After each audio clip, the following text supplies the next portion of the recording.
I should probably unmute the microphone. Hello and welcome. I'm your host, Elizibar. This is Soulfinder Demon's Match. So you got like this view, right, which is this kind of spooky like top half with the title, which is totally gold foil.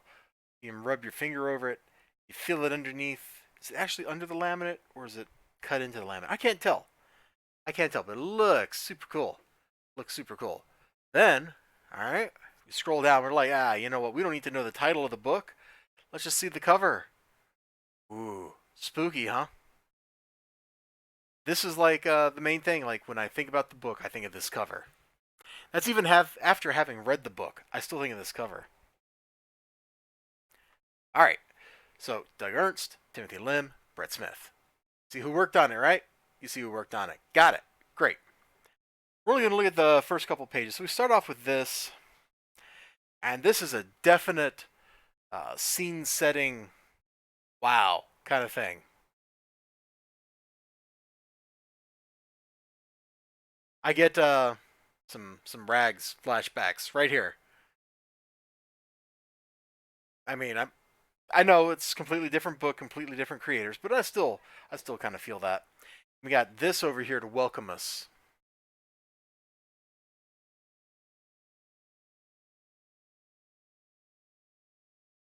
All right. That should completely set the tone everything else that follows.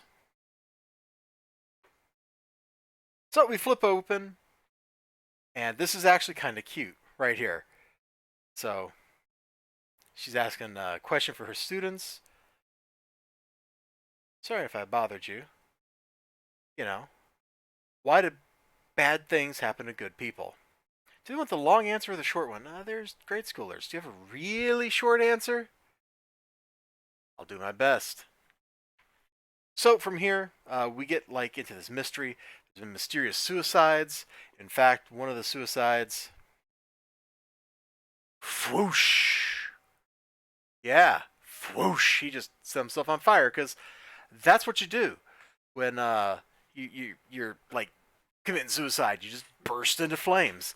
And at this point, I'm kind of reminded of a D12 music video, and I wonder if I can crack that open real quick. And oh, you know what? They're gonna demonetize me. Oh, what is it? Is it I Go Off? Let me look. This is like from Real Wolf did it. Yeah, let's flip over to this. I was listening to Doug Ernst talk about stuff while I was reading Soulfinder. It's kind of weird. Yeah, this is totally the video. Let me show monitor here. So this dude's like he's like possessed or something, and he's seeing numbers on people's head, and he's just going around killing them. I kind of get this kind of vibe from this, and also from a Onyx track. There's one that kind of has a vibe like this. I'm trying to remember. Was it Buck Buck? Let me see. And we'll come back. We'll come back to that. I know you're like, what are you doing, Elizibar? What are you doing? Trust me. Trust me. This is worth it.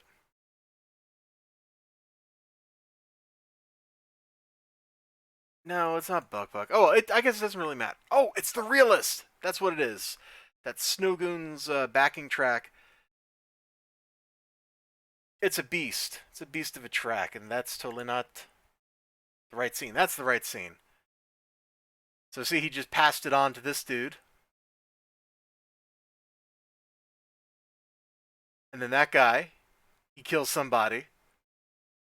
So like those glowing eyes kind of remind me of this kind of stuff. All right, let's get back to the actual book we're talking about here, though.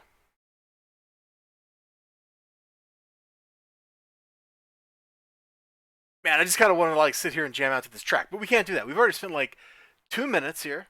We spent like 2 minutes, and I've yet to, you know, get into anything. And you didn't even hear the music because copyright reasons.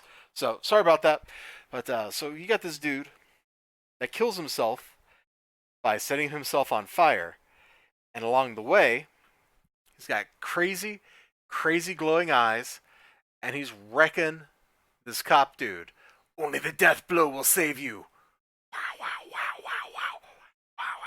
Also, kind of that anytime I see Death Blow these days, it just reminds me of that Seinfeld episode where they film Death Blow and then Elaine does like that dance move at the very end 'cause she taped over the end of the bootleg movie. Okay, okay, fine, whatever. Um, so we get this mystery. This dude who to us looks crazy, but to them, all they know is this pile of ashes. They don't know he's got crazy glowy eyes. But they do know he's got this tattoo. Necros. Fiery car, funeral, he was a soldier. And the mystery continues. Now, this guy, when I open up here, I glance over the page real quick, and actually, like, when I got to here, I'm like, is that John Candy? I don't know if that's supposed to be John Candy, but I see that and I think John Candy there. He doesn't look like John Candy here, here, or here. But right there, he kind of does. And that took me out of things. But you can see, like, over here, the police found this creepy, creepy something. We are the living nothing. Rot, rot, rot, rot, rot, rot. Creepy as bleep, father. I'm sorry. Spontaneous human combustion. Ah! Yeah, it's a little exaggerated, but I had a great time reading this book. Like, it was drawing me in. We're just gonna look at So he goes to the soldier who killed himself. And the soldier's well, you can kind of see what was going on here. Library, October 31st. Guess what? It's October 31st. So he goes to the library, and this is the last page I'm going to show. We're going to skip forward a little bit. So the priest crashes the party, and then this is totally like you remember the Star Wars prequels, right? Right? You remember like Revenge of the Sith? I almost said Return of the Sith. Revenge of the Sith. You know, they go to arrest Palpatine, and he just kind of shrieks, and from a sitting position, he launches himself at the Jedi while corkscrewing through the air with a lightsaber. I mean, that's kind of what happened here. I think I can show this on YouTube because it's not actually showing anything. But that's kind of what happened there. Kill the shepherd. And look at the bulgy thing. Yeah, you see it? You want to go back over to what that priest dude, like what he was being shown over here? Yeah, looks familiar, doesn't it? The story from here kind of spirals out. There's some mystery, plenty of supernatural paranormal stuff going on.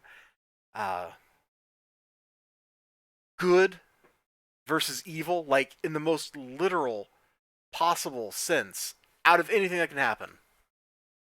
Absolutely literal. And the art's good. The book was a good read.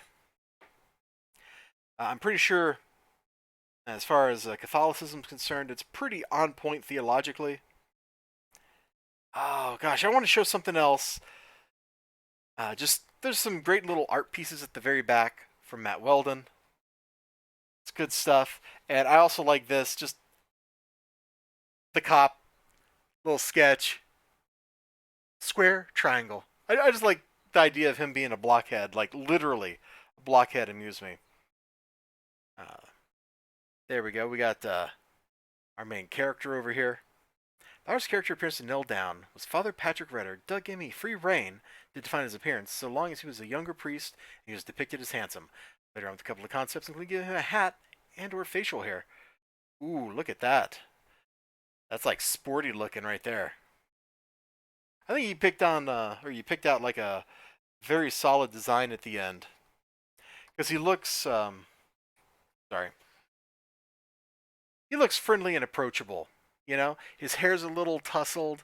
Like, he's definitely like somebody who has done some things and had some conversations. In fact, most of the characters feel that way. There's a lot of stuff that's hinted at and not elaborated on, especially in the main character's relationship with his family, his mother, his sister.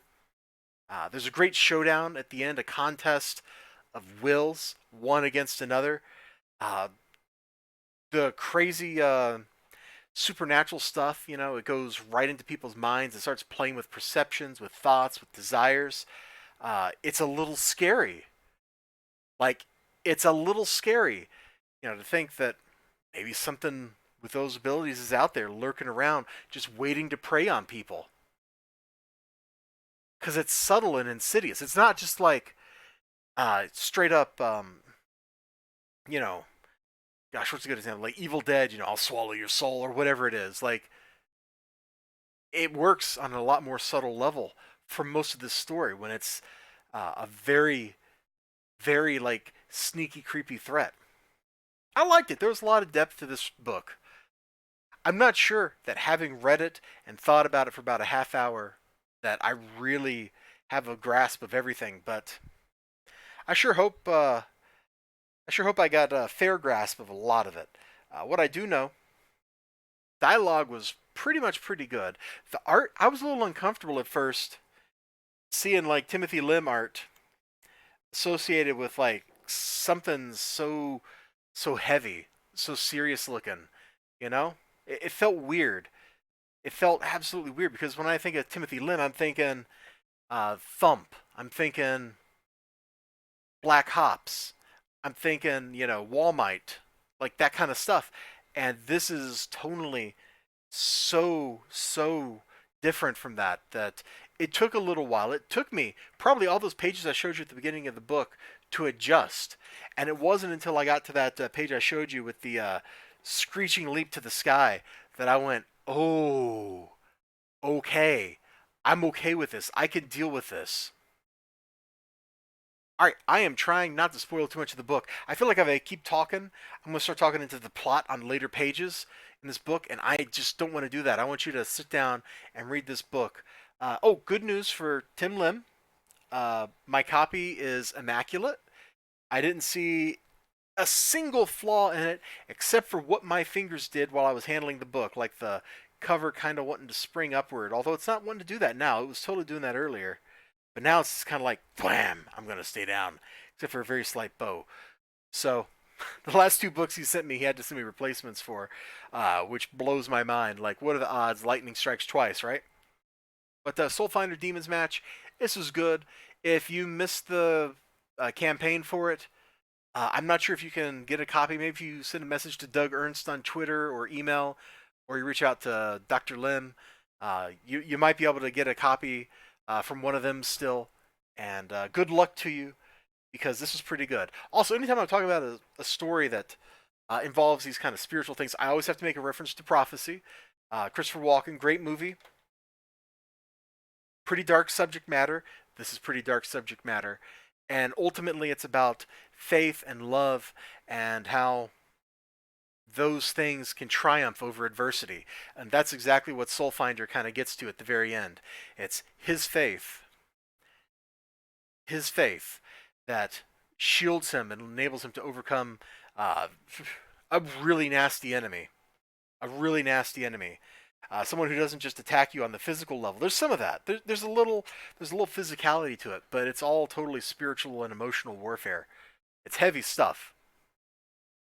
Anyway, you all have a great day. Remember to like, comment, subscribe. See, I got off on a tangent and I was about to spoil something.